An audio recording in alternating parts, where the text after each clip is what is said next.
Oxidative স্ট্রেসে আমাদের শরীরে free radicals তৈরি হয়, যা আমাদের স্বাস্থ্যের উপর, ফেস, স্কিন এবং বডির উপর একটা বিরূপ প্রভাব ফেলে। এই জন্য আজকাল ট্রেন্ড হচ্ছে সকলেই অ্যান্টিঅক্সিডেন্টযুক্ত খাবার খেতে চান। আমি আমার খাবারের তালিকায় একটি ডেইলি রুটিন ফলো করি, যে প্রতিদিনই আমি নর্মাল টেম্পারেচারের পানি লেবু চেপে খাই, এবং সেই সাথে একটা জিনিস আমি সবসময় খাই, সেটি হচ্ছে কালিজিরা গুঁড়া। এটা গুঁড়া করে রাখা হয়, এবং আমি প্রতিদিনই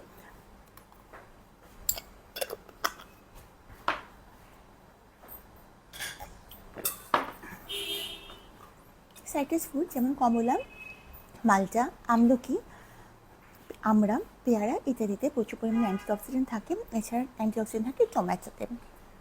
আরেকটা জিনিস, সেটা হচ্ছে শুকনো ফল যেমন খোরমাতে প্রচুর পরিমাণে অ্যান্টিঅক্সিডেন্ট থাকে। প্রতিদিনই আমি 5 থেকে 6টা বাদাম খাই। বাদামে ওমেগা 3 ফ্যাটি অ্যাসিডস থাকে, যেটা আমাদের স্বাস্থ্যের জন্য ভালো।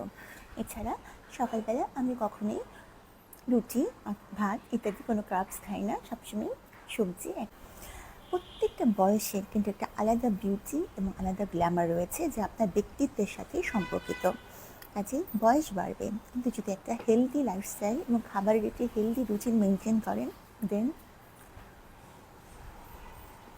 Eight is a number.